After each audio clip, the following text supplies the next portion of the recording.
So good morning everyone, especially to you ma'am. Our topic today is all about the Module 24, which is the facilitating learner-centered teaching.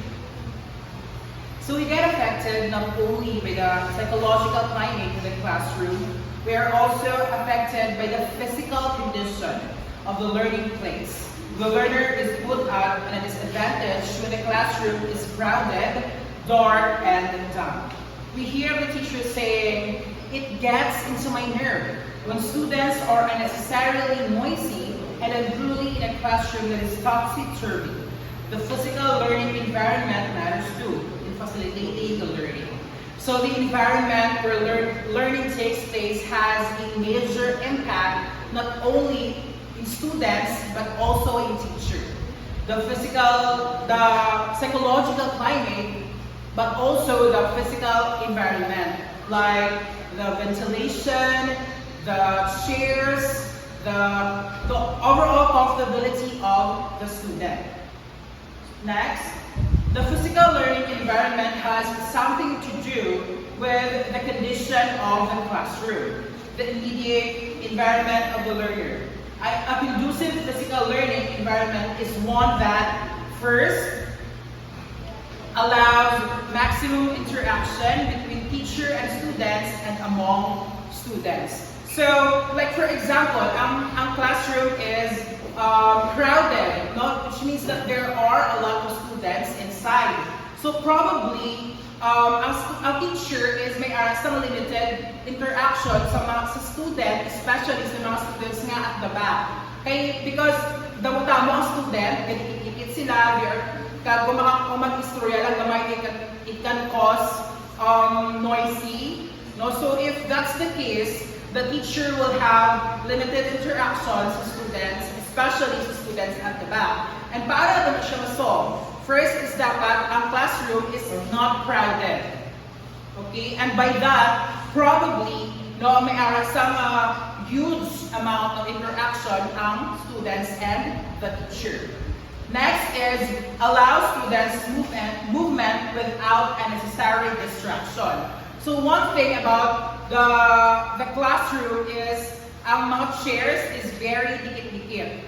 And by that, the students is gadikit-dikit as well. So if a student magpungko, probably mabangga sa sigo nila ang ilang classmate. Pag-agi nila, kailangan pa magpakilit ang classmate nila para kaagi kayo maikot sa tuhod. And by that, ang student is ma-distract sila sa ilang classmate. So how can we solve that? Okay, so dapat ang chairs, as much as possible, dapat hiwalay sila. No, and of course, back again sa akong example, like kagaina that the classroom should not be crowded. Okay, and by that, kung mag-move ang students, hindi sila maka-cause some distraction sa ilang mga classmates. So, any questions? None. So, with that, I end my part. Thank you. So, good morning everyone. Good morning ma'am. My name is Rizzo Villarta. This is the continuation of Tunog City. So, first is allows teacher to survey the whole class to safe, clean, orderly. So, classroom that allows teacher to survey the whole class means that the teacher can easily see the students from any point of the room.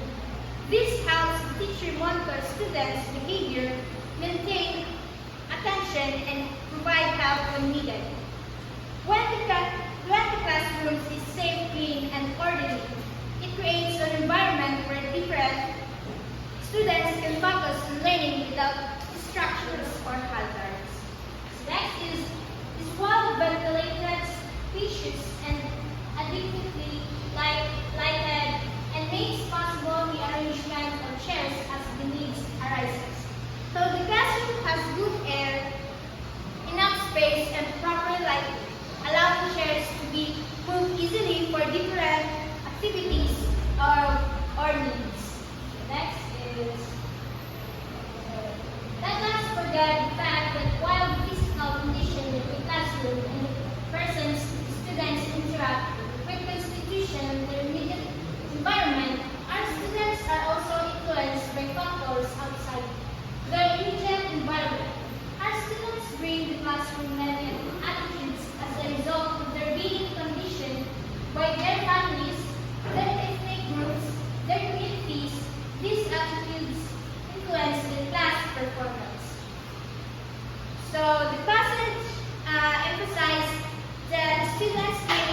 experience and shaped not only by what happens inside the class, but also by influence outside of it.